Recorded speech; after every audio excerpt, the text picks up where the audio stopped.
On my way to Yankee Stadium to catch some CNG Excelsiors and some Metro North Railroad trains.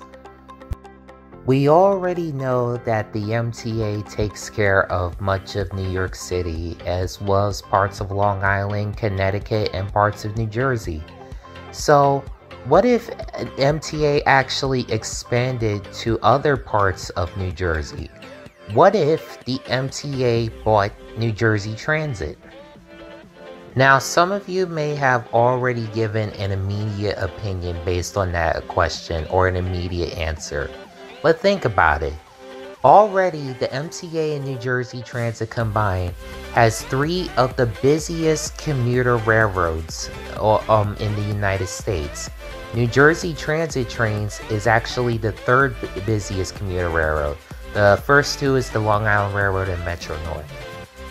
Now, admittedly, both companies have their advantages and disadvantages. The MTA already has the job of caring for the largest bus fleet in the United States, and again, 2 of the busiest commuter railroads, and not to mention the biggest and most busiest subway line in the world. New Jersey Transit already has a lot on their plate. They have so many bus lines, but they also got different commuter rail lines. And additionally, they also have the 3 light rail trains, the Hudson, Bergen, Newark, and River Line light rail. The 3rd one I've yet to record around this time. Now, already just for the MTA alone, I have many ideas of how the MTA could potentially improve by starting first just to merge their subsidiaries. For instance, merge the 2 commuter railroads to become one MTA commuter railroad. Merge MTA bus with New York City Transit, which includes both the buses and subways, because MTA bus is a combination of all the private lines that used to be in New York City, including Command Bus, Triborough Coach, Green Lines, and many others.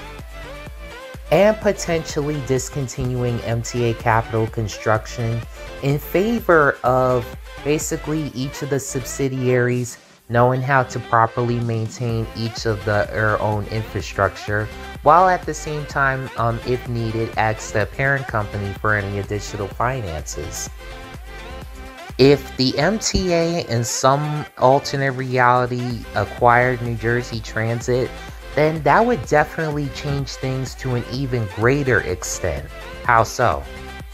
Well, first of all, instead of having New York City Transit, including both buses and subways, the transit system would just have to be just with the subway system, whereas the buses would all basically be combined to become just one united MTA bus system, which could give a slight advantage to some who live in the areas that need to rely on New Jersey Transit buses.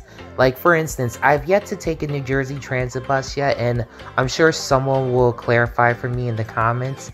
I remember checking out the different fare prices on how much it costs to take a New Jersey Transit bus, and I honestly thought it was a universal or unilateral price, just like how it is for the MTA, where if you take a regular transit bus or a select bus service, it costs $275, and if you take the express bus, it costs $675, and it's not like that for New Jersey Transit.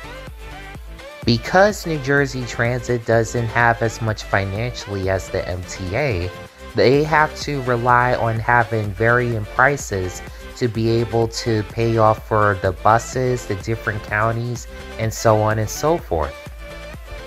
In a way, that's how it would have been if Nassau Intercounty Express or NICE did rely on a company like Transdev. If it wasn't for Transdev, and I'm sure I may have like different reactions on how some in Nassau County feel about the partnership with Transdev.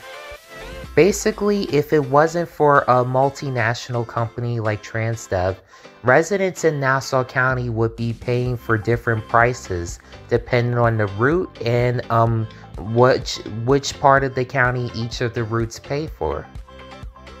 So basically, if the MTA ends up purchasing New Jersey Transit, that could basically result in a universal price where all of the transit buses would be potentially $275, and all of the former cruiser routes now being considered express buses would be $675.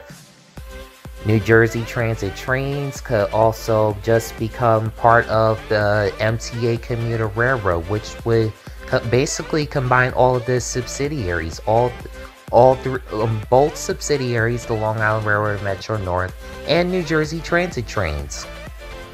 Regarding the Hudson, Bergen, Newark, and Riverline Light Rail, they would basically